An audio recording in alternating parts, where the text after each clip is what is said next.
We are continuing to study Surah Al-Alaq with Dr. Yamina.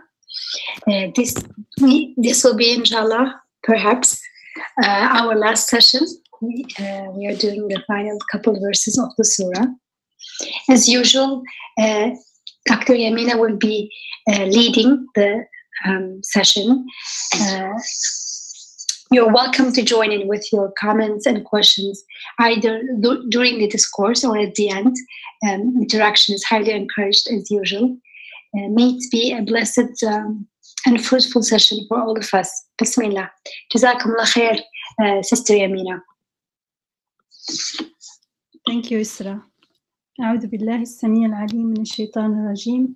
بسم الله الرحمن الرحيم والصلاة والسلام على سيدنا محمد وعلى آله وصحبه أجمعين. السلام عليكم ورحمة الله تعالى وبركاته. So this is Surah Al-Alaq, which is Surah 96. It has 19 ayah, and we so far we studied 16 of them. So from the beginning, we are told in this surah, I'm going through the English interpretation. Read, remember, اقرأ باسم ربك الذي خلق خلق الإنسان من علق اقرأ وربك الأكرم الذي علم بالقلم.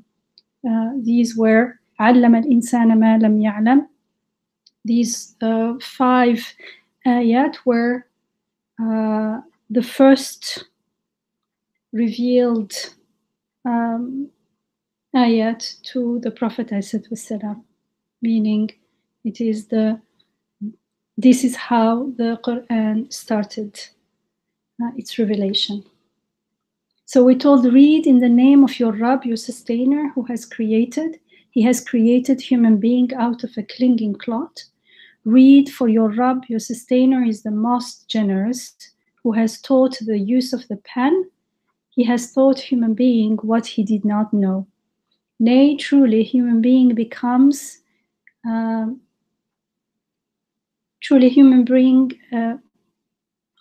transgresses whenever he believes himself to be self-sufficient. For behold, unto your Rabb, your sustainer, all must return.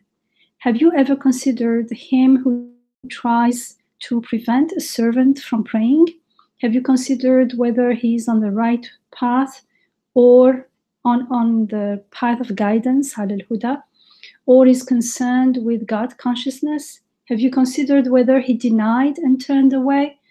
Does he then not know that God sees? Nay, if he does not stop, we shall most surely drag him upon his forehead, the lying, sinning forehead, and then let him summon his associates, the while we shall summon the keepers of hell. Nay, pay no heed to him, but prostrate yourself and draw close. So these 3, we have 3 last ayat left, inshallah. So in ayah 17, we are told, فَلْيَدْعُ نَادِيَهُ, and in 18, سَنَدْعُ الزَّبَانِيَةَ. Then let him summon or call his associates. We shall summon the keepers of hell. Here, literally, فَلْيَدْعُ نَادِيَهُ. Nadi is actually singular here. Literally, it could be translated as council. It's a place, it's a public place, usually Nadi, where people will meet and listen to each other, and it's usually a place where people share something in common. It can also refer to someone's people, someone's tribe, his supporters, for instance, as well. نادي الإنسان يعني أو نادي الرجل أهله. And in modern Arabic, it's nadi is also club, where you go and share some activities with other people. But what is important is not the place only; it is what is done in it that makes it deserve that name.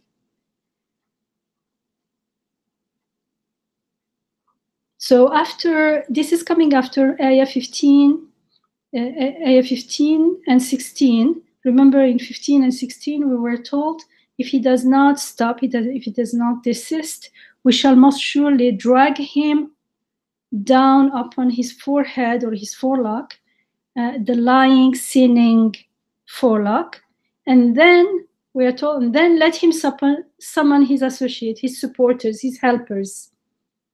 So it's like there is a challenge here, and this is what we are going to do to him. This is what's going to happen to him. And if you can't do anything, go and call anyone, any of your helpers or supporters.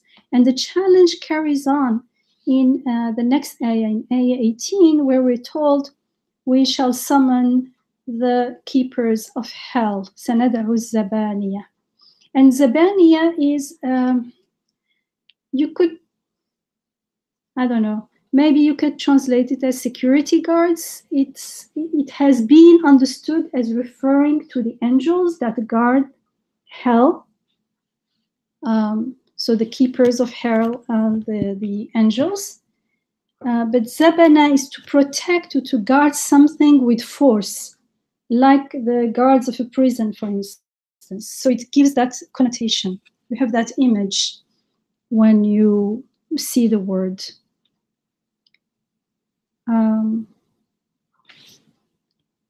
So there is here a strong challenge. There is strong, like this, if you live this way, if you are arrogant and you imagine you be yourself to be self-sufficient and transgress, then this is what will happen. We will grab you and by the forelock and drag you, and as if saying, what can you do to this, you know? Go and call any of your helpers and associates or whatever, your supporters, and we will call the keepers of hell. And it reminds me of Ayah 8, where we were told, Inna ila rabbika ruj'a, meaning surely it is unto your Rabb that everything returns. You all must return. So this is in that context because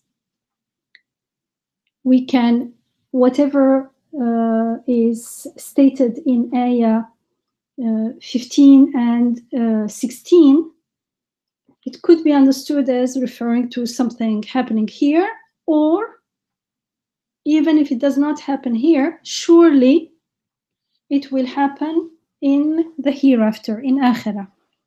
And so, however much someone imagines themselves to be self-sufficient and does not even acknowledge Akhirah, when we are faced with death, when we think of death and after death, the least we can acknowledge, at least not maybe openly, but within ourselves, is that we are totally helpless, because the very thought of death reminds us of our utter vulnerability, our utter helplessness. And so that's why the challenge is coming here. So in that situation, what supporter, what helper can you call? When you are not, you cannot even warranty your own existence. It's very, very humbling, or it could also be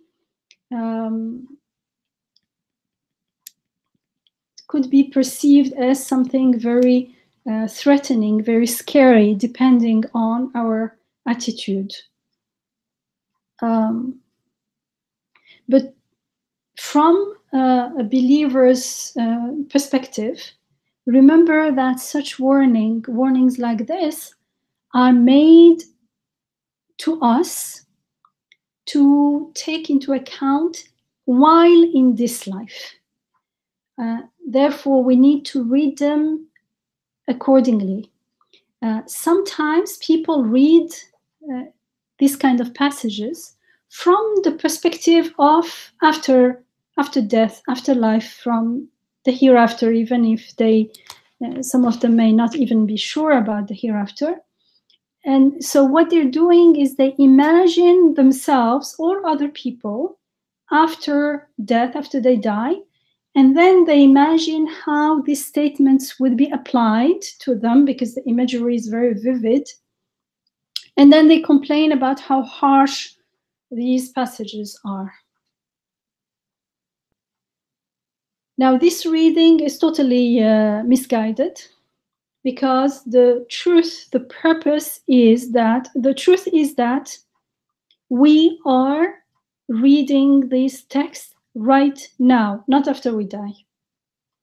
Yes, it is taking us, the imagery is so vivid that it is taking us in our imagination to, we can imagine that scene, what's going on. And imagination is a wonderful gift, it's a blessing, it's a tool. And with it, we are made, we can right now imagine the situation that is described in these ayat, in this passage, that pertains to the hereafter. We're not there, but through our imagination, we can imagine the situation. We can't imagine it as it is, but we can somehow get an idea. And we can feel the fear, the anxiety vividly associated with that situation, as though we were actually somehow experiencing it, or at least witnessing it. And that's exactly the purpose of these ayats. It is to warn us here and now, before it's too late, because after we die, that's it, it's too late. And imagination is such a blessing, because we have this faculty, we have this ability. We do not have to experience all kinds of situations and then come back each time. Many situations we can just, when we are reflecting, we are using our imagination as well. And so we think about it, we imagine the outcome, and if it's something that is harmful, that is destructive, then we avoid it without threading that path at all. So this is something wonderful. So this is something really a great gift, alhamdulillah. We have to be grateful for it. And this warning is, I have mentioned in other surahs as well, whenever we had something related to akhirah or to hellfire, these warnings are themselves an indication to rahmah, to compassion, to mercy, and they are guidance. I mean, imagine someone has an illness and he's told to stop eating, for instance, some kind of food, let's say junk food or too much processed food or too much sugar. And let's say that if this person continues to eat the prohibited food, the consequences are really very serious. It's going to cause them to get seriously ill. Now, in order to explain to this person the gravity of the situation, the doctor may describe to him the complications that would arise if he wouldn't stop eating that particular food, or the way the person is eating right now. If the doctor shows him, for instance, pictures of the consequences of the illness, and the pictures are really, how do you say, like unpleasant to look at, can we say that that is cruel, that the doctor is being cruel? Isn't it more cruel to not tell anything to the person? If we say nothing to the person, he doesn't know what's going to happen to him, or we just give him a name, some information, he doesn't really understand what it means. That would be cruel. And it will be better, for instance, if we tell him, don't eat such and such food, they're harmful to you, they maybe, this is what they can cause to you. The more we explain the consequences clearly, the better it is. If we don't emphasize the consequences, if we don't explain them clearly, that also is, we're not doing that person a service. It's harmful for them, because it's not easy to change bad habits. I mean, even eating a particular food is not, changing habits as easy as that is not easy. Yes. I remember long time ago when I was in medical school, one of our professors said that he or she had seen doctors who would go through their visits with cigarettes in the past, like smoking, and they themselves are telling their patients, you should not smoke because it's terrible for your lungs. And I forget the specialty name, but his specialty is lungs, but then he himself is smoking. So it's true that sometimes a part of us really well knows the harms and consequences, causes cancer, this and that, but still there's something else that resists and even wins over the other side, and we continue. So I just wanted to share this as a simple example of how habits can be hard to change, even when we realize. And therefore we need that repetition, that explanation, that clarification, that vivid description, so that our emotions are moved as well. So like, really, it's not easy to change bad habits, and it's not enough to understand. You can't say, I understood the situation. Like, intellectually and rationally, we can understand something, but why do we keep doing the same thing again and again? It means that's not sufficient. The heart, the emotions, also, they need to be moved and touched, and like, if you want, mobilized, so it becomes easier. Even in the beginning, we are going to use a little bit of, we need some intentional action until, so we can take action, because we're going to take an action we are not used to, until there is sufficient momentum to establish a new habit, a habit that is more beneficial for us. And so if this is so hard for things like eating, can you imagine when it is a way of thinking and perceiving the world, and therefore a way of being? But it starts with thoughts and then perception. And this is exactly the style of the Quran. There is imagery that touches the human emotions, that touches the heart, and make people reflect more seriously over the message delivered. Of course, if they have the intention, because if there is no intention, you can be the doctor is seeing, if that's his specialty, he's seeing lungs totally destroyed through smoking, but he's still smoking. You can't do anything to anyone. No one can help anyone when they don't have the intention to help themselves. So it's a choice. There is freedom. It's a free choice. But once we make the choice, sometimes we want, we intend, but still it's not easy. So in the Quran, God is making it easy onto us by touching our emotions. So we take it seriously and we reflect over the consequences described, like in these the two ayats that we went through last week, and these ayats as well. 17 and 18.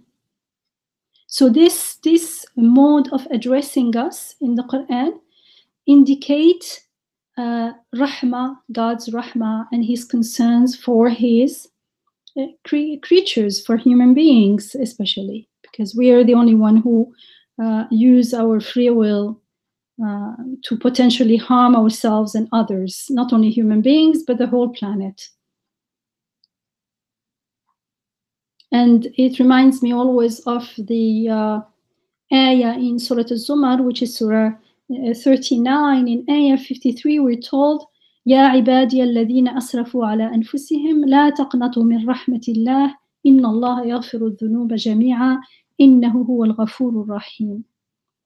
So God is speaking. He says, "Oh, you, my ibad, my abds, my servants, who have transgressed against your own selves, do not despair of God's mercy. Behold, or surely, surely God forgives all sins. Surely He alone is much forgiving, much compassionate." Subhanallah. So after these two ayat comes the last ayah, which is ayah 19. And in ayah 19 we are told, كلا لا تطعه واسجد واقترب. By the way, this is a sajda ayah. It means, inshallah, after we finish, remember to make sajda, inshallah. We told, nay, do not pay heed to him, but instead prostrate yourself and draw close. Or do not obey him, but prostrate and draw close. And kalla here at the beginning means no, but it's a strong negation, like not at all. It means disregard him totally. Do not follow his way. Do not yield to him. Kalla la tutih. There is a double negation here. Kalla and la. In other words, it's a very strong enjoining to not pay any attention, to not yield or give any importance to who is him here, the person who transgresses, because he imagines himself to be self-sufficient. So remember, when we saying him, it's a person, it could be a group of people, a culture, but it is an attitude. And we yield to that attitude out there, to that person, to that group of people, to that culture, to that thought, to the extent that within us we are also yielding to that attitude. This, inshallah, I want to keep repeating it. So when we say him, it's not only someone out there, because even if it's someone out there, that person does not have the power to, doesn't have an impact on me directly. They will have an impact on me to the extent that I am responding to them. And I respond to them to the extent that there is something in me that is relating to what they are doing, to who they are. So at the end of the day, it always comes back to the self. Where were we? The kalla la tutih. So there is a strong double negation. And we are told to not yield to him. In other words, how can we yield to this person? In various ways. It could be through being tempted to follow that person, to follow their way, to follow their thoughts. It could be out of fear of that person and falling to, for instance, maybe to his to some pressure. But to fear the other, to feel pressurized, is because we are empowering him. We are perceiving the other as having power over us, and that's why we fear them, to the extent that we yield to them. So it's our own fears that empower the oppressors, the bullies, and they can oppress us. I mean, if you read anything about bullying, you will see that usually they're like predators. They bully only people who they think are weaker, people who do not stand their ground and defend themselves. And the moment you take an attitude, you stand your ground, they start taking a step back.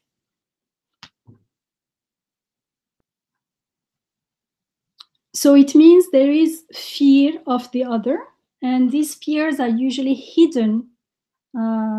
So we end up not being able to, for instance, take appropriate action, respond appropriately, because it feels that we cannot take action. We cannot take the appropriate action. Of course, in some situations, it's not going to happen in all our life, but we're talking about when it happens in some situations, if there is fear, because it could be not out of fear, but out of admiration. But I am assuming that we are beyond admiration and there is fear, but you can apply to admiration. It's the same process. It goes back to the self. And often when we are in that situations and we have a fear and we can't, we're like paralyzed and we can't take the appropriate action, we even rationalize the situation, we justify our attitude, but deep down inside, we know, as we are told in the Quran, we know however much justifications we produce, we know deep down that we could have responded differently. But why don't we? We don't say this to ourselves, but we feel it, we experience it.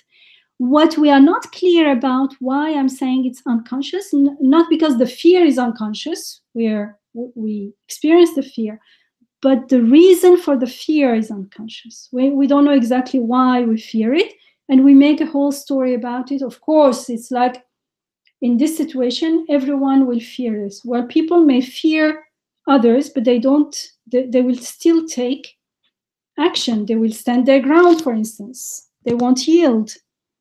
Just because there is fear, it does not mean that necessarily you have to yield, for instance.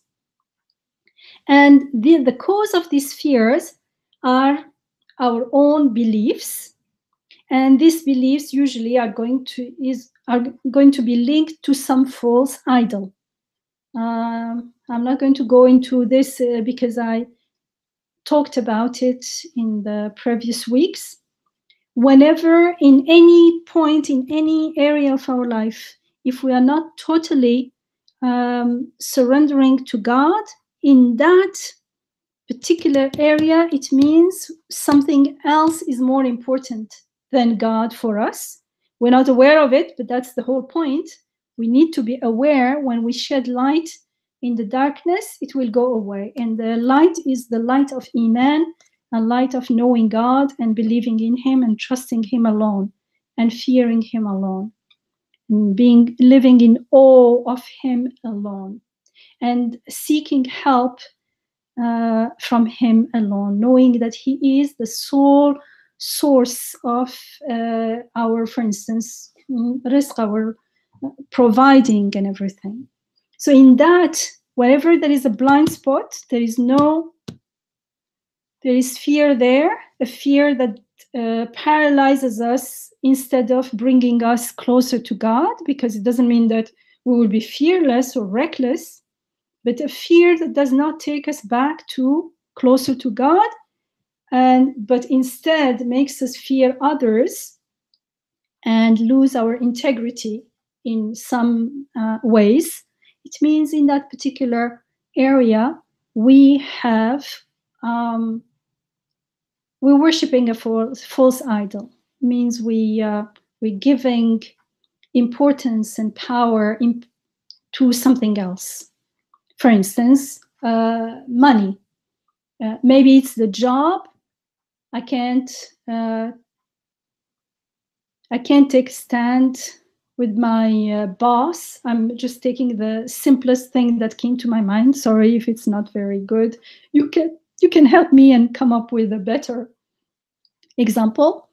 But like, okay, let's say I fear my boss. Why? Because I fear losing the job. Why do I fear losing the job? Because then my livelihood is at stake. I need the money to live. Yes, but so there is a, how do you say, there is a boundary there. Yes, it doesn't mean that I'm not going to, whenever I have a headache, I don't go to work. I don't take it seriously. So I'm grateful. I work diligently and everything, but not to the extent of idolizing the job, the money, the career, the boss, whatever. So there is a fine. That's why they say as-sirat al-mustaqim, the straight path, is very fine, because there is a fine line there where sometimes we cross, and we know when we cross because of the resulting action. Because inside our heart, we think, we may imagine that we are still fearing God alone, and we're still aware that everything is from Him alone. He has control and nothing else and no one else. But how do we act? How we act is our true belief. So we look at the action, inshallah.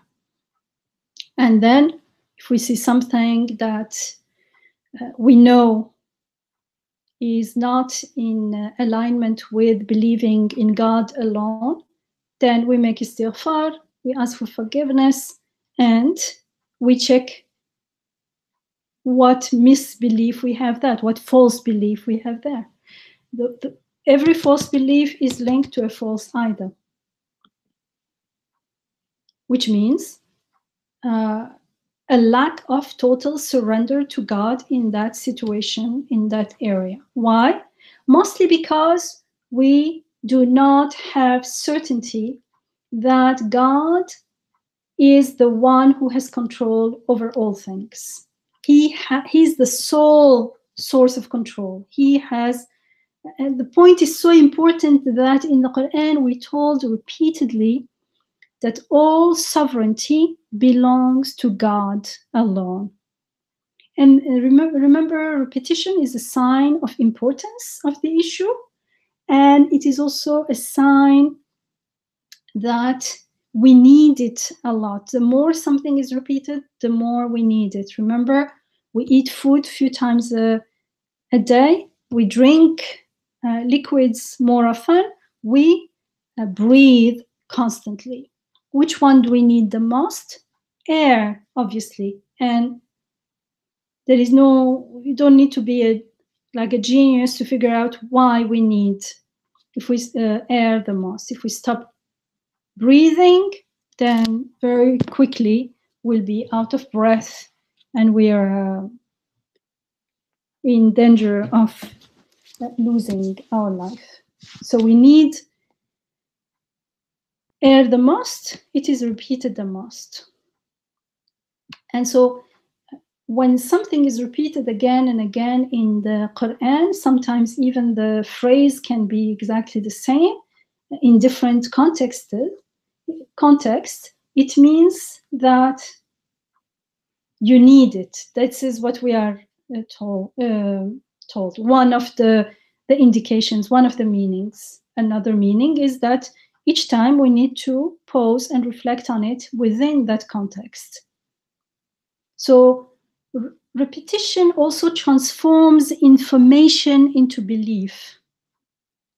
It is the beginning of that process.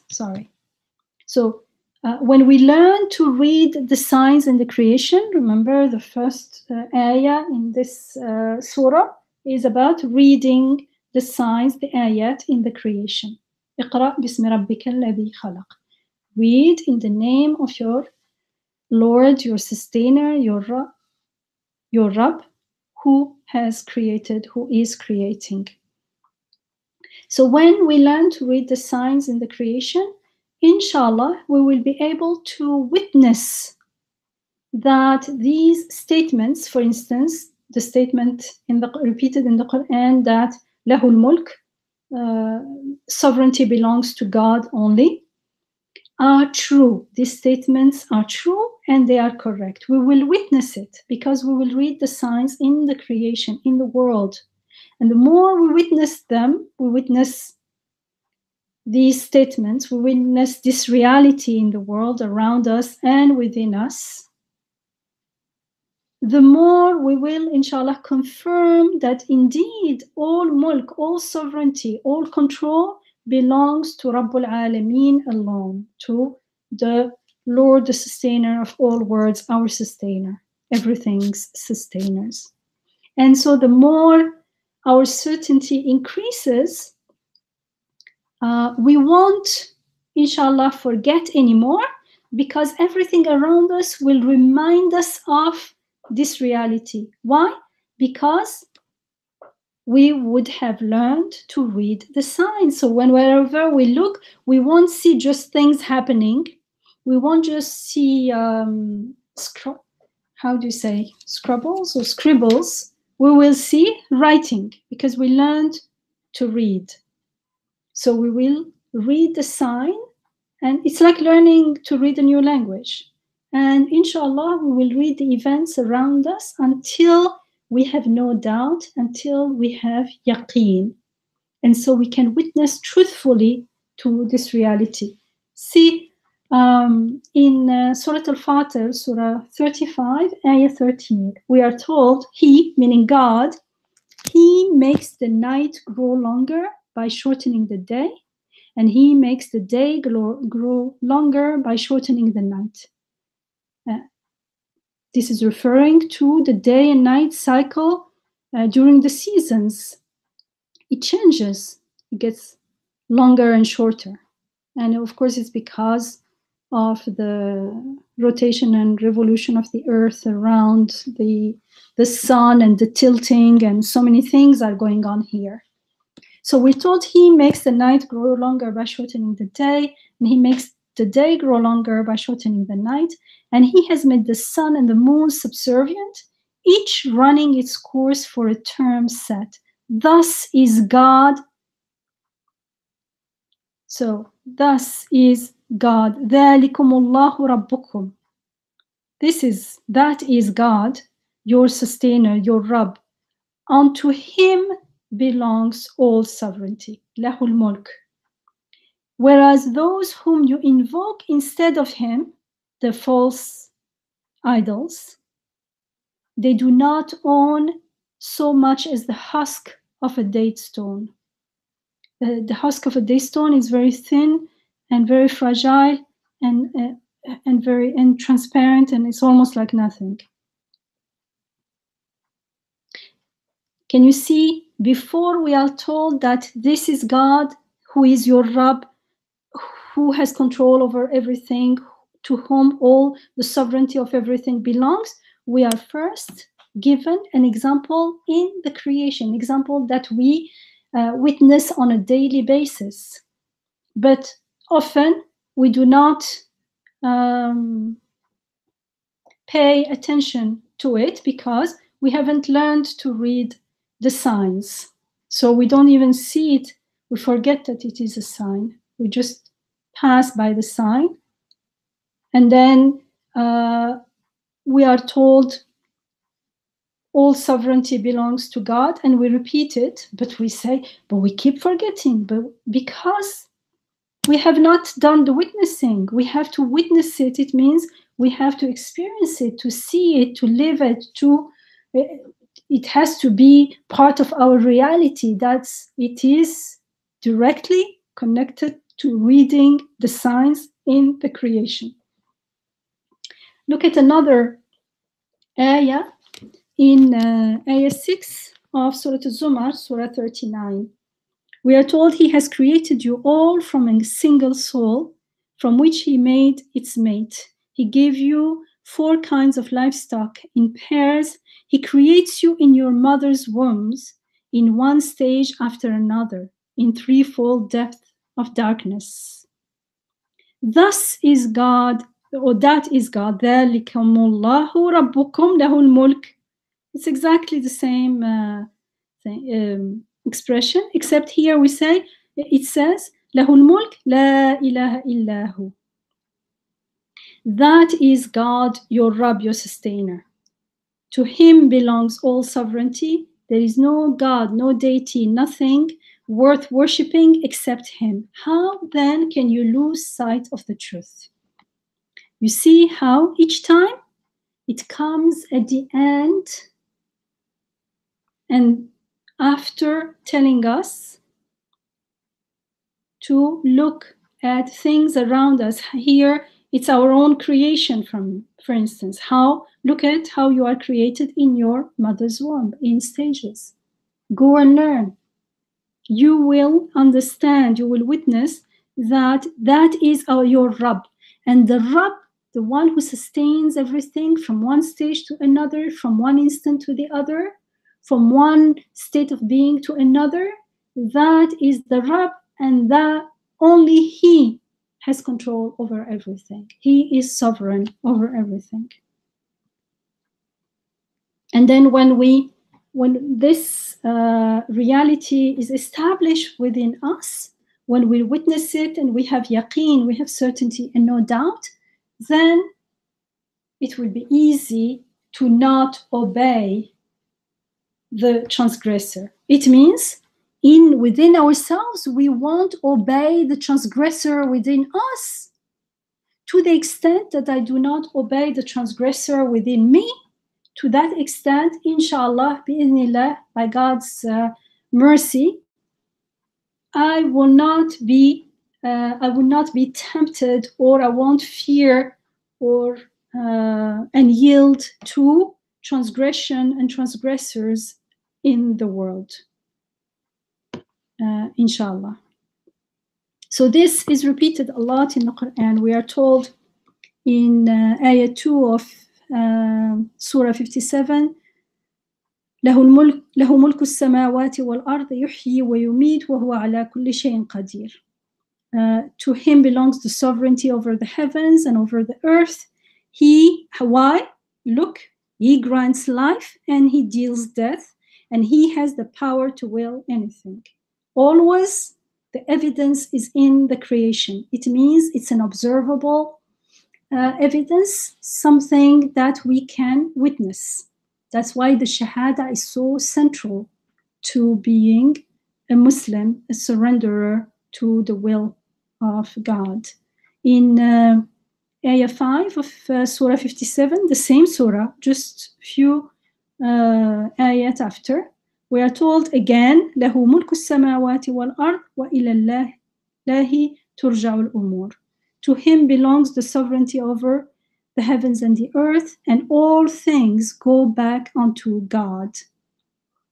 It means, look at everything. Everything is transient. Everything is leaving. It's coming from somewhere, going somewhere. Where whoever is bringing it to existence, into being, and taking it again, He alone is the one who controls everything, who has sovereignty over everything. In Surah 3, Ayah 189, we are told again, وَلِلَّهِ مُلْكُ السَّمَاوَاتِ وَالْأَرْضِ وَاللَّهُ عَلَى كُلِّ شَيْءٍ قَدِيرٌ. To God belongs the sovereignty over the heavens and over the earth, and God has the power to will anything. And here in Arabic could be understood because He has the power to will anything.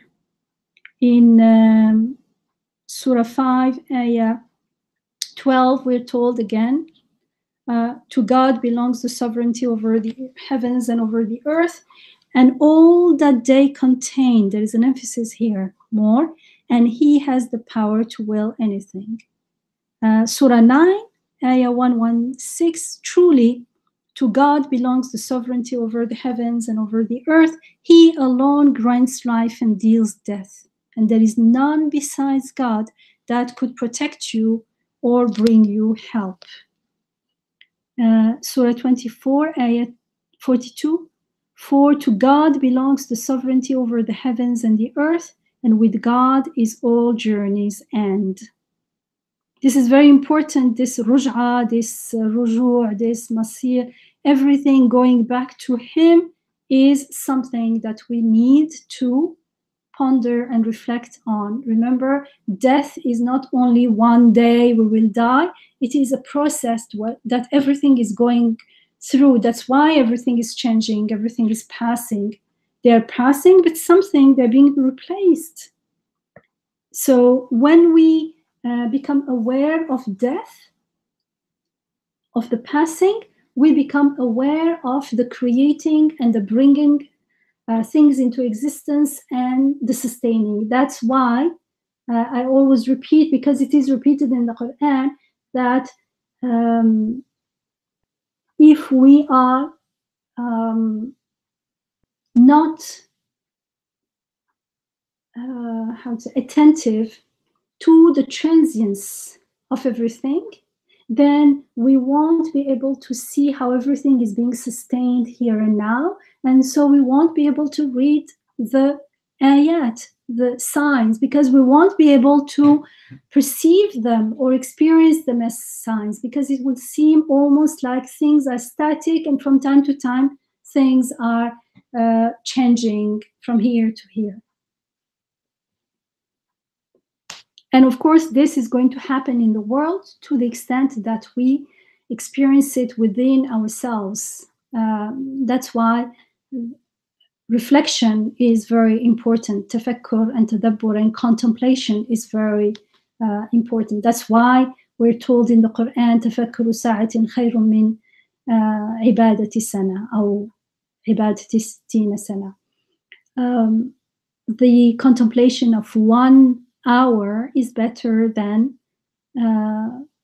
worship for a whole year, which means it is better than worship without contemplation, because contemplation is going to make us worship even more, and it's going to enhance the quality of our worship. What we do will become more and more worship, meaning it will bring us closer to our ubudiyah, and therefore to rububiyah, closer and closer to our Rabb, insha'Allah.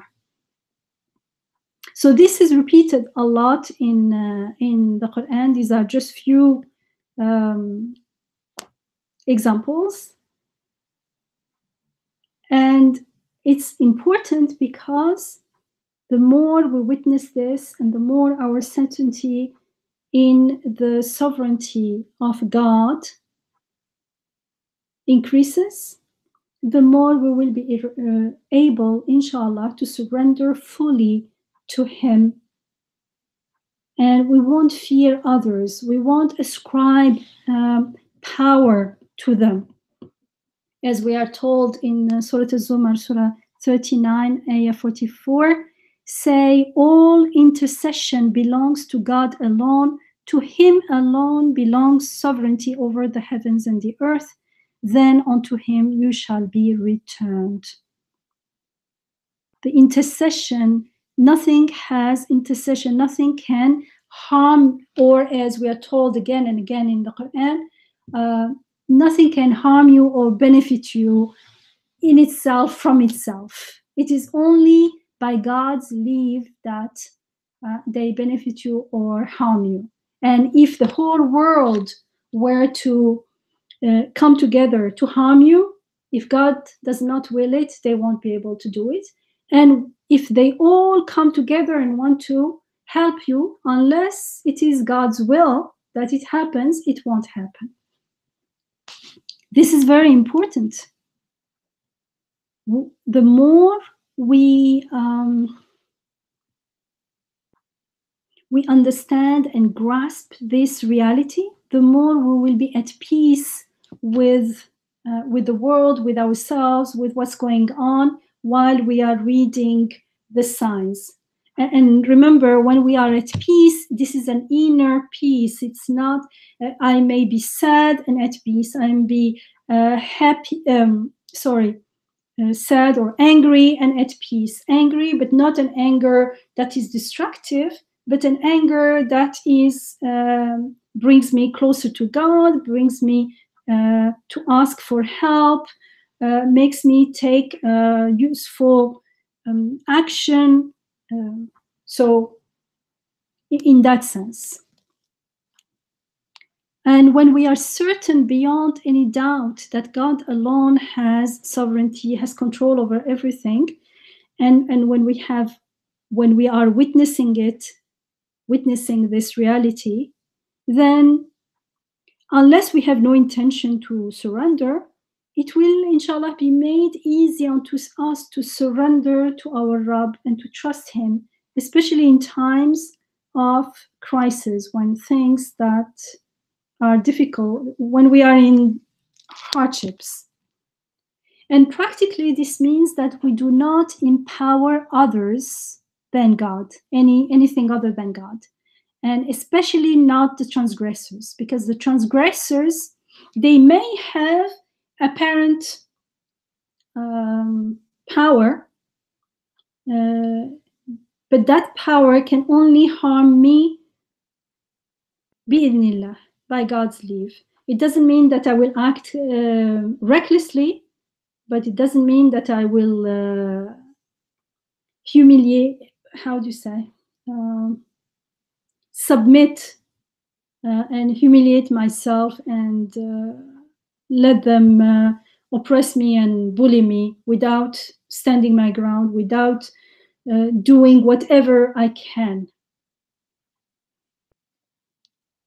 The transgressors are here, it was Tughyan, Yatgha, which is Tughat.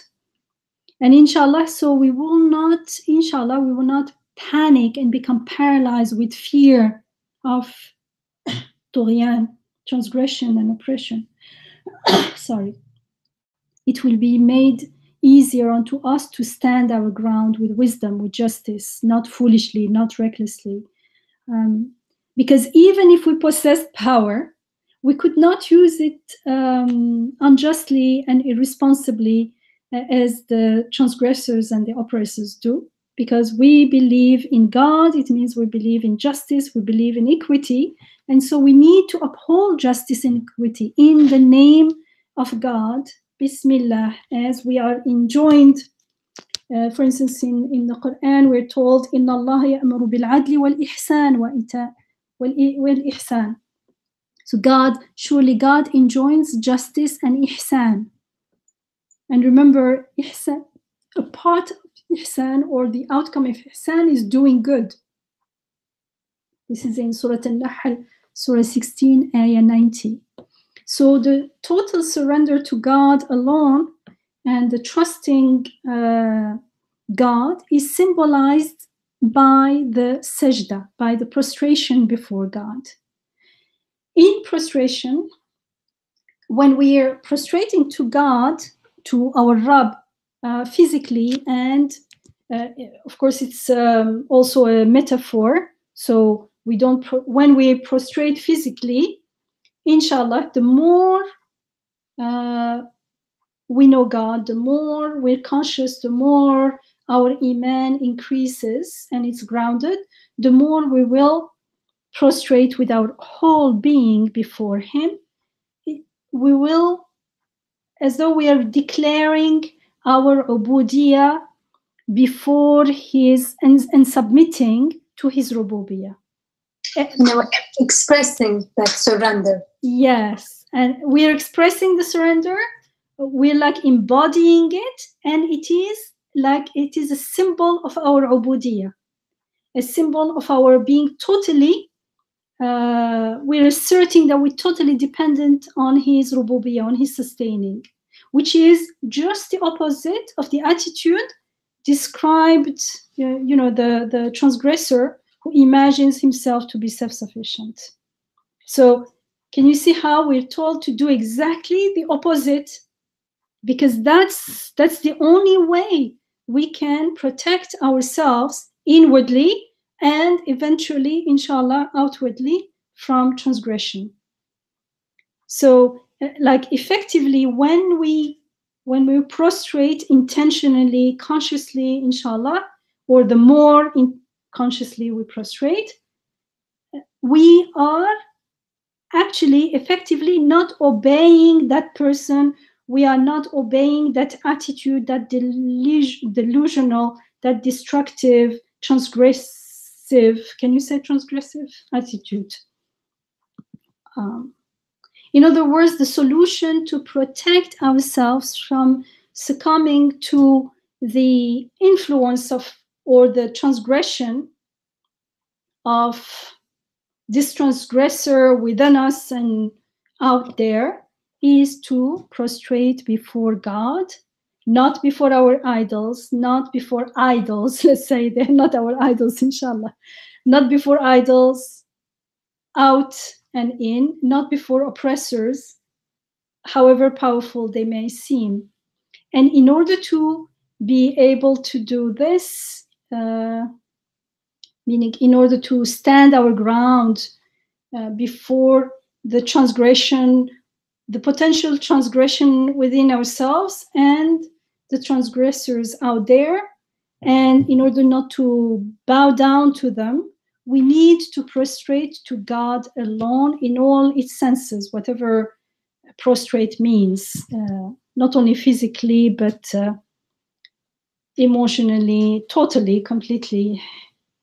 It means total submission to God's will.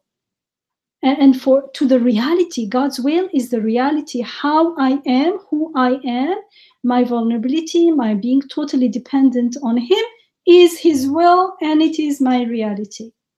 So accepting that and making peace with it, saying, yes, I accept this, and this is the best that is, the more we make peace with that, the more we are surrendering. And for this, we need to know God as the Rabb of all things, who has sovereignty over the heavens and the earth and whatever exists within them. And in order to have this knowledge of God, part of it is to have knowledge of the self and then of the world around us. And this is incumbent on reading the signs. Iqra. So prostrating in all its senses is what brings us, inshallah, close to the reality of our ubudiyah and therefore close to our Rabb. And that's why we're told in the ayah, كَلَّا لَا تُطِعُهُ وَاسْجُدْ وَاقْتَرِبْ.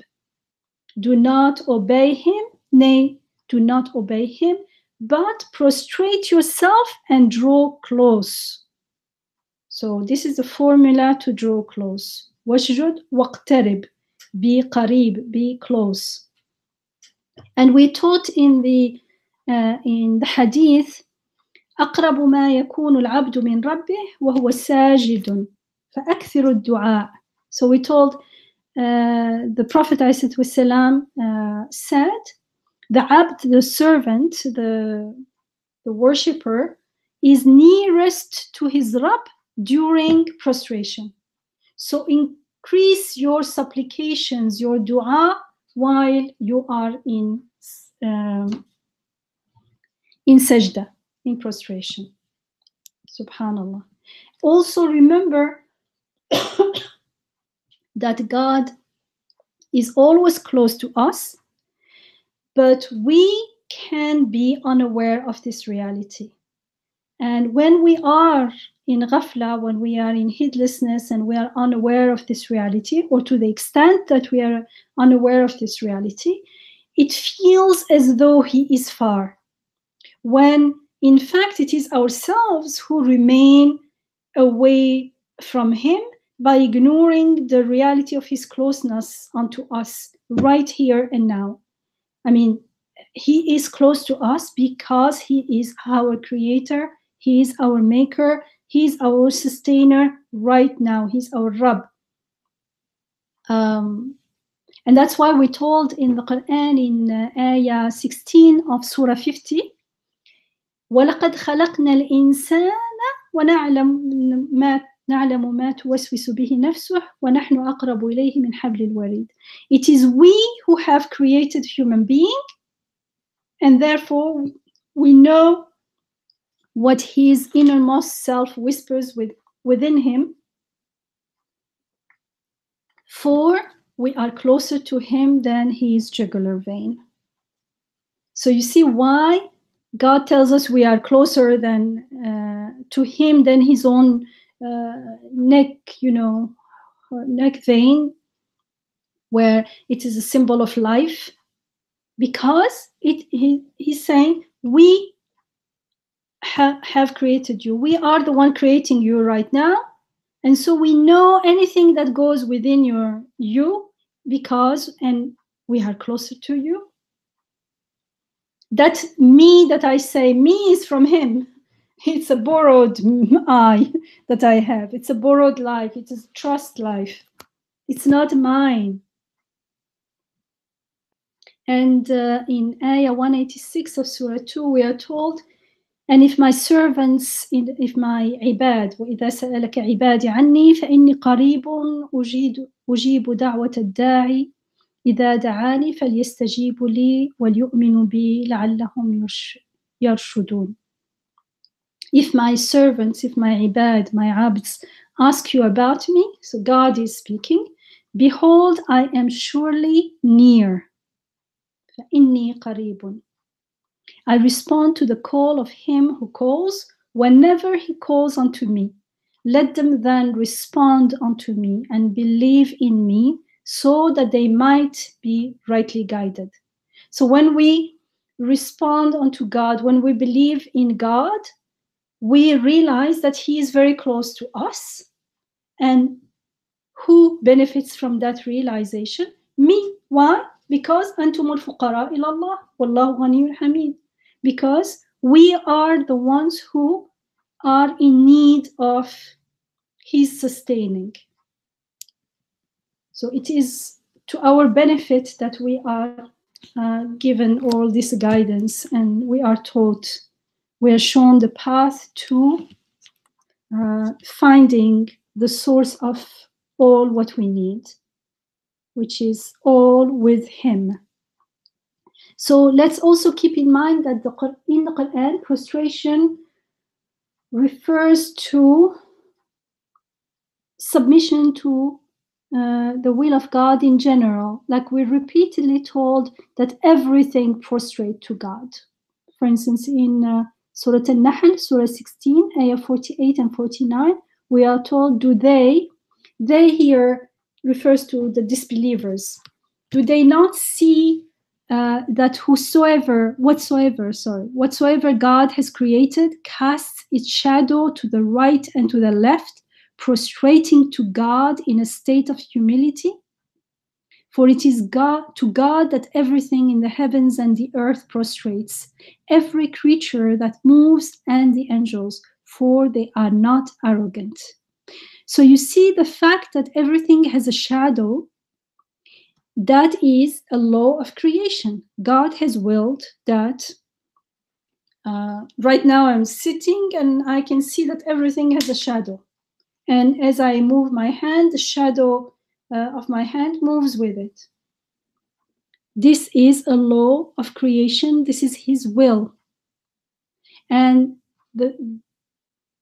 because everything follows his will, follows his laws, follow his will, this is expressed as a prostration to God in 48. And in 49, ayah 49, we are told, because everything, it is to God that everything in the heavens and in the earth prostrates. وَلِلَّهِ يَسْجُدُ مَا فِي السَّمَاوَاتِ وَمَا فِي الْأَرْضِ مِنْ دَابَّةٍ وَالْمَلَائِكَةُ وَهُمْ لَا يَسْتَكْبِرُونَ. Every creature that moves, including every creature that moves, including the angels, everything. And the opposite of prostration, like they prostrate because they are not arrogant. It means who do not prostrate? The arrogant. And we've seen in this surah that those who are deluded enough to believe that they are self-sufficient, then the more we forget that we are not self-sufficient, that we are dependent on God sustaining us, the more we become arrogant. That arrogance has levels. And the more arrogance, the more transgression. And the transgression is not only transgressing against our own selves by not fulfilling our potential in life, by not living a life devoid of true purpose and true meaning, but also we make our life miserable, and we cause lots of misery around us. Of course, it's going to have different levels. Some people really make the whole planet miserable. Some people make their own little circle miserable. But what matters is not the level. At this point, we want to see the connection, how things are connected to each other. And remember that the delusion of being self-sufficient, well, rarely people will say, yes, I am self-sufficient. Mostly it's going to be done in an unconscious way, which means when we are not confirming that we are dependent on our Rabb, when we are not witnessing to that reality, when we are not experiencing that reality and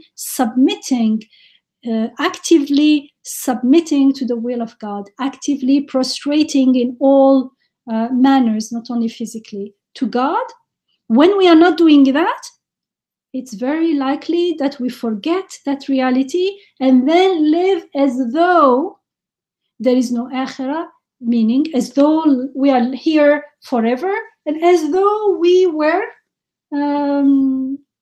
self-sufficient. And mostly people who do not deny God, but at the same time they do not confirm, they do not know Him, they are going to remember their vulnerability, their neediness in times of need, in times of hardship, in situations that are, we are not used to.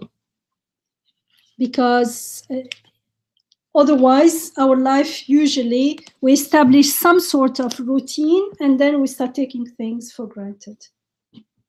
Was there anyone wanted to say something? Sorry.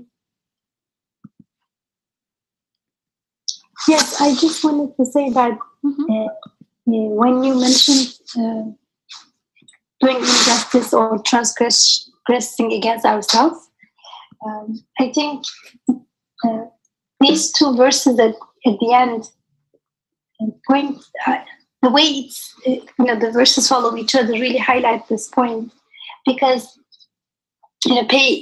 don't obey or don't follow. Don't obey. Yes, don't obey. Don't obey him. Instead, prostrate and come closer, draw closer to him, to God. So actually, I wanted to say two things. One, it's really profound that a negative command is followed by a positive command. It reminded me of the children, parenting cues. When you tell something to a child, don't just say, don't do this, but also tell, what is that person supposed to do to kind of direct the attention to the positive. So it's saying, don't obey, don't. And it is telling us how to not obey. And then says, prostrate and come closer. And why? And then what is at stake? If we don't do the first step, then we don't get to the second, which means that's the deprivation that we're causing to ourselves. Because if we are afraid of these fake idols, not real, these unbased fears, if we follow and obey them, then we deprive ourselves from getting closer to the real source of power, real source of compassion, real source of abundance. So and the way these two verses come after each other really give us a profound message. I wanted to highlight that. Mm-hmm. Thank you. Yeah. So in Ayah 15 of Surah 13, we are told, and before God prostrate themselves willingly or unwillingly all that are in the heavens and on earth, as do their shadows in the morning and the evenings. And in Ayah 18 of Surah 22, we're told, are you not aware that before God prostrate themselves all that are in the heavens and all that are on earth? The sun, the moon, the stars, the mountains, and the trees, and the beasts, and many among human beings. But for many the punishment has come due, and whomsoever God disgraces, no one can ennoble. Truly God does whatever he wills. So you see that this prostration has a wider meaning of submitting and surrendering to the will of God. And we are also, of course, enjoined to worship God and prostrate before him. In Ayah 77 of Surah 22, we're told, O you who have believed, يا أيها الذين آمنوا اركعوا واسجدوا واعبدوا ربكم وافعلوا الخير لعلكم تفلحون. Bow down and prostrate yourselves and worship your Rabb, your sustainer, alone, and do good so that you may tuflihun, you may prosper, thrive, succeed. It has a very nice feeling. Everyone you would ask, they all want to prosper and thrive and succeed in life. And this is the way, the true success is in bowing down, believe, bow down, prostrate yourself, worship God, your Rabb, and do good. If we're not doing good, then we have to go back from the beginning. Believe. In that area, there is a blind spot there. Go back. Start again from the beginning. We have to believe. It means there is, when we are not believing in God, we are believing in something else. There is a false belief there. And we are not worshiping God, we are worshiping something else. We're worshiping a false idol. There is no, I'm not worshiping anything neutral. That's the delusion of the heedless. We are always in a state of surrendering to something, of worshiping something, of believing in something. Either we believe in truth and reality, or we believe in falsehood. Either we worship God, the true object of worship, our Rabb, or we worship idols that can neither benefit us nor harm us. They only benefit us and harm us in our own false perception based on some false beliefs.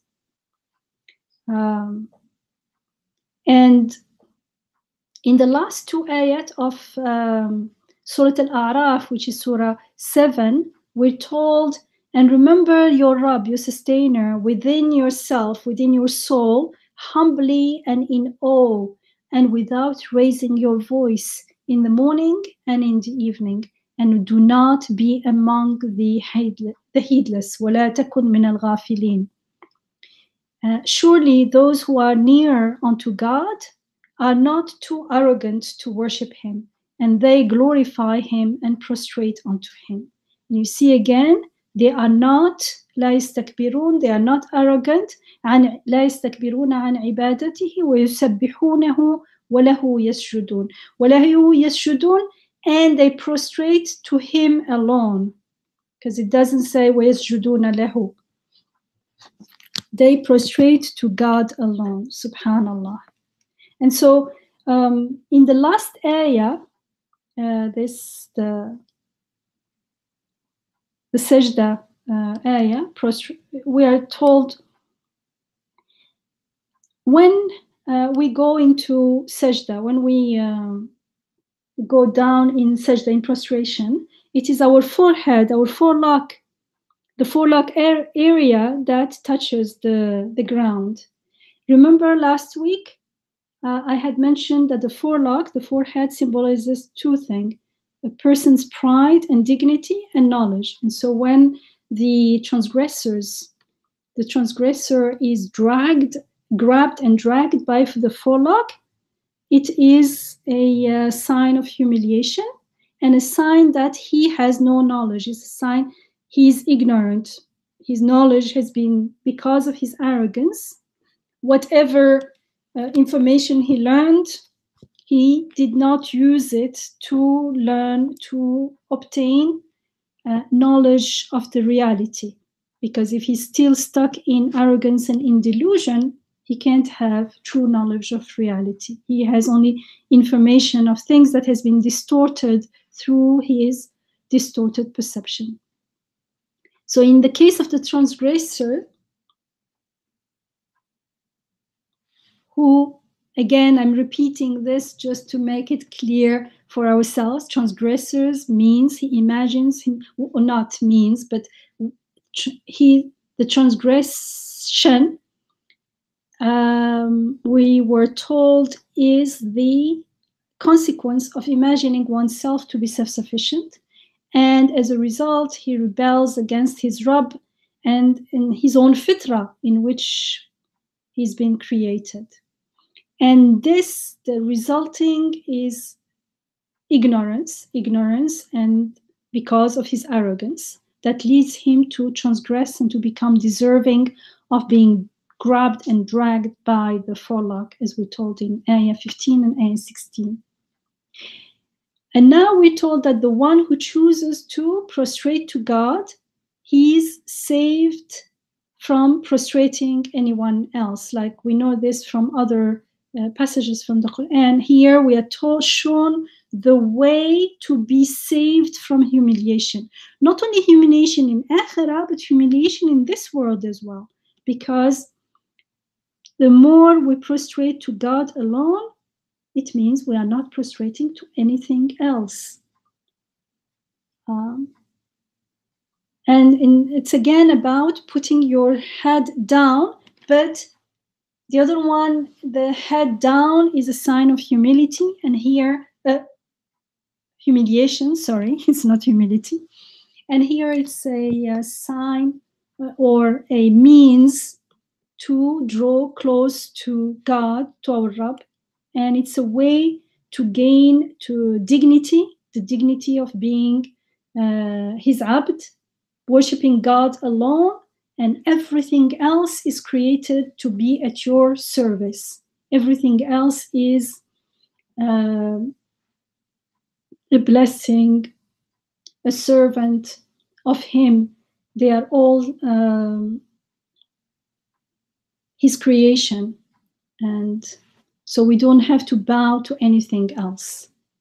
So there is dignity and also true beneficial knowledge. So you see, again, it has two connotations here as well. And this true beneficial knowledge is knowledge of the reality of our being abd, of our ubudiyah, and the knowledge of the true purpose of life and of akhirah. And all this knowledge, we learn it from the Quran, and the Quran explains this to us, how to read the signs, and we find out that we are being taught the true knowledge through the signs in the creation as well. So we are endowed or bestowed, like given knowledge of the true purpose of life, of akhirah, and knowledge of who God is. We get to know him with his most beautiful names, al-Asma al-Husna, and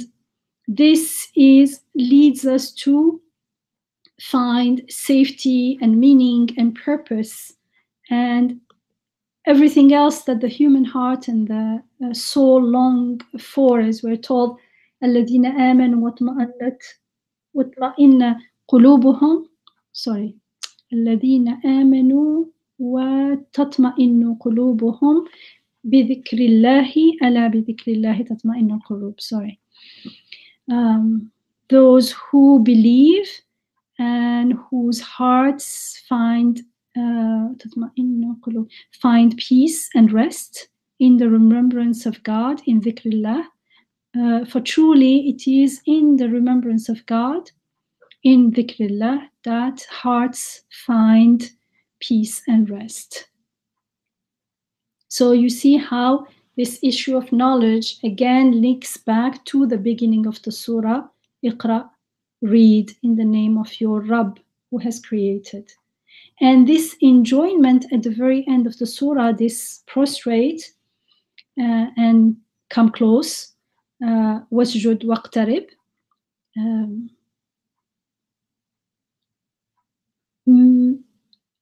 it makes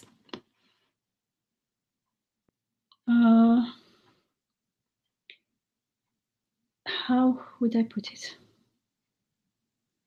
It shows us the way to true dignity, and it makes it possible. But it is linked. The last ayah is linked to the very first ayah. Can you see how the cycle is being tied together into a circle? Because we find that not the true dignity when we worship God alone and prostrate to God alone. And we can do that to the extent that we know Him with His names, and we can know Him to the extent that we learn to read the ayat in the name of our God, of our Rabb. So you see how the prostration and the reading are very, very closely related, and how they are related are all the steps we went through. So when we read the ayats in the creation, together of course with the explanatory ayat of the Quran, then we are gifted with through knowledge, that knowledge which brings humility. So we start with a sense of humility, so that we choose to prostrate. And the more we do that, the more we will be able, it will be made easier unto us to prostrate more and more, because our humility will increase with our knowledge, and our knowledge will increase with our reading of the signs. And our humility, as our humility will increase, arrogance will decrease. Arrogance and delusion that can end up in transgression and oppression of oneself and the rest of creation will, inshallah, decrease. So this knowledge is necessary for knowledge of God, knowledge of reality, of our reality, the reality of the creation, the reading of the ayat, the signs, is necessary for building iman. The more we seek that knowledge, the more we know, we are given knowledge, and then we are given iman. And that the iman is the spirit, the gist of worship, the spirit of the sajda. What makes the sajda, the prostration, into worship, into surrender to the will of God, into a means to get closer to God, is the iman within it. The iman within it is that knowing who we are and who we are prostrating to. That's why we're told in the Quran, إِنَّمَا يَخْشَى اللَّهُ مِنْ عِبَادِهِ إِنَّمَا يَخْشَى اللَّهَ مِنْ عِبَادِهِ الْعُلَمَاء. It is those of His servants who have knowledge, who stand in true awe, in khushu' of God.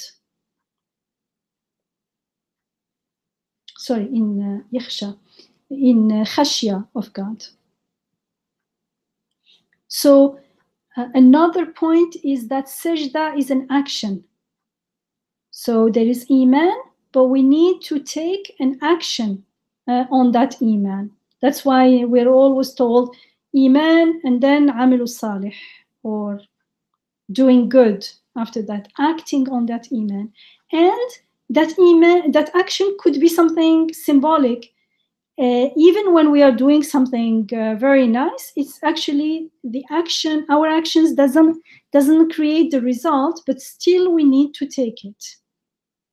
For instance, here the sajda is not, it may seem like not a big deal in the sense that what does it create? What difference would it make if I am prostrating or not prostrating, there's that part of us that may say that. It is a big deal for the arrogant who refuses to surrender to his merciful Rabb, to his generous sustainer and host. Even when we ask that question, it's not truly a question. It's like, it's a form, so what if we don't prostrate, so what? Like, it's not a big deal. Since it's not a big deal, then prostrate then. We are the ones who need it. It's not like the prostration is going, that's a utilitarian kind of perception, as if something has to result from it.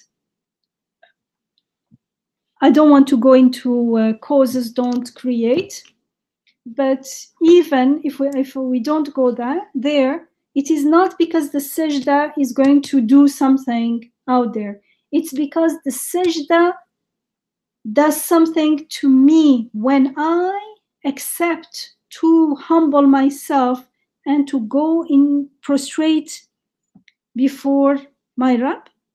I am remembering, I am confirming, I am experiencing, I am embodying that confirmation, that submission, that's surrendering, that trust in God, that remembering that He is my Rabb, He is in control of everything. Who benefits from that remembering? It's me. And that remembering transforms us. We are transformed through that remembering, because our iman is made to increase. So the more our iman is translated into action, it becomes more and more grounded in our hearts, and it becomes easier to act with it. So there is no division, no separation between iman and our being and perception and perceiving and being. The more iman increases, the more it's going to bear its fruit. We can't put fruit and say there is iman, but if there is iman, it will organically, bi'idhnillah, bear fruits.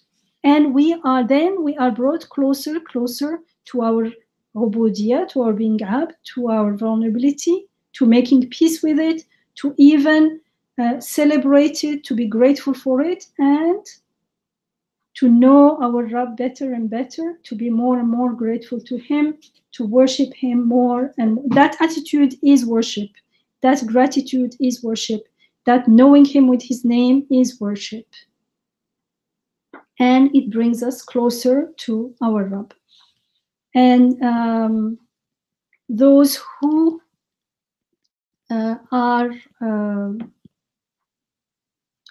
prostrate before God only, they know that they are His successors, His Khalifas. We are repeatedly told in the Quran that it is God who makes you successors, or some translate it as vicegerents, as khulafa, as the plural of Khalifa, the representatives of God on earth. But so,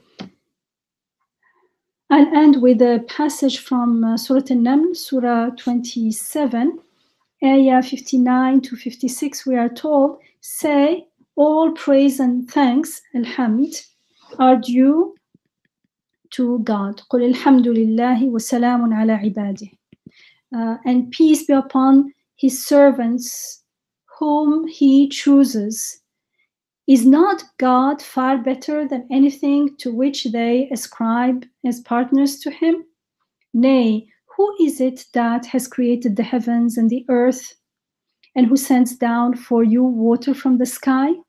For it is by this means that we here is God, we cause gardens of shining beauty to grow, whereas it is not in your power to cause a single of His trees to grow. Is there any God alongside with God?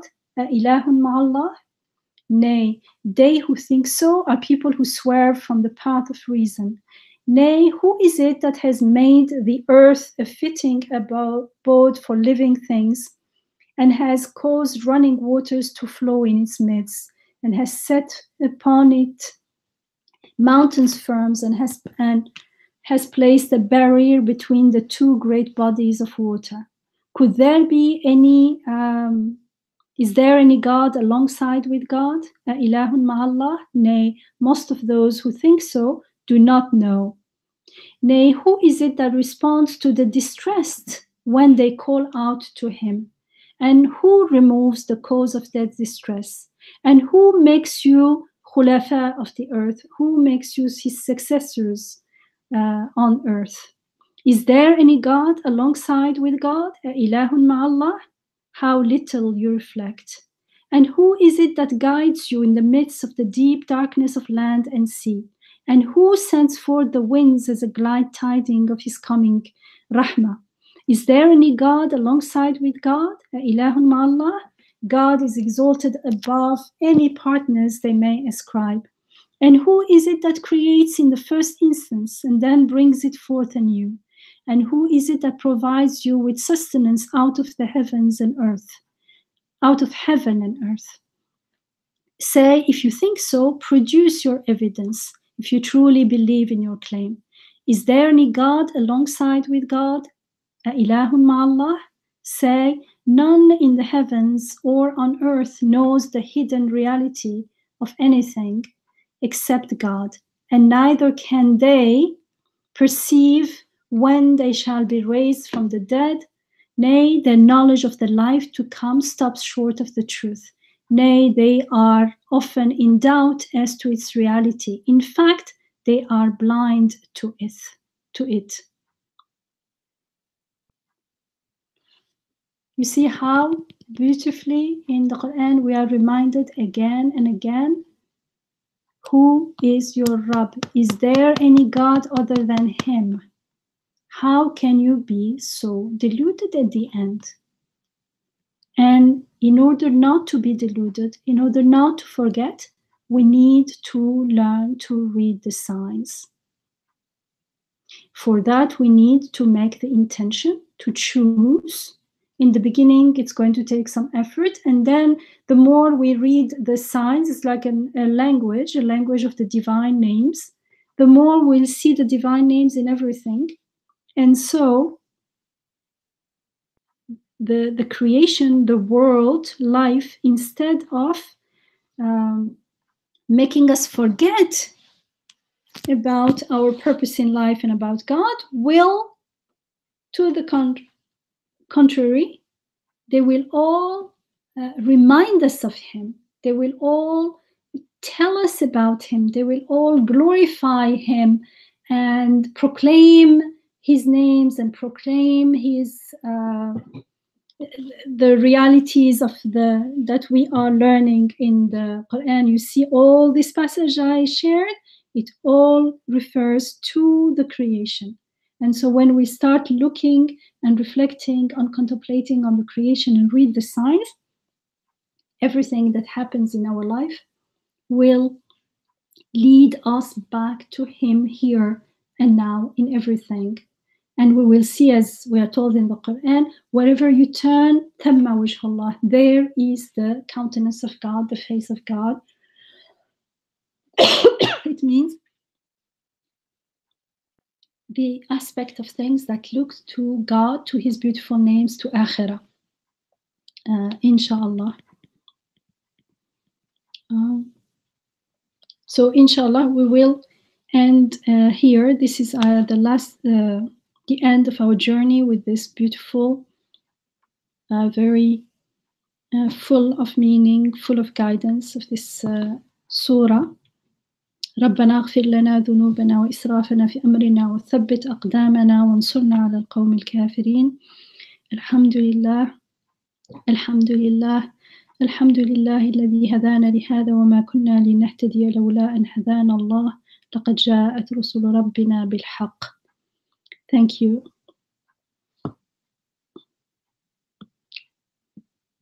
It's the end of Surah Alaq.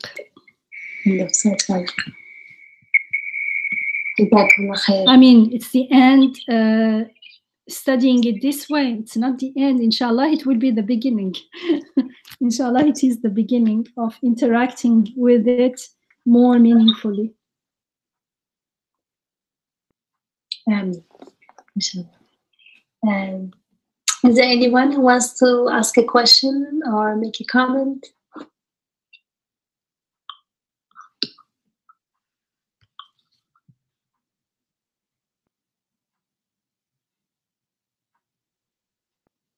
Okay. In that case, inshallah, we'll stop here for tonight.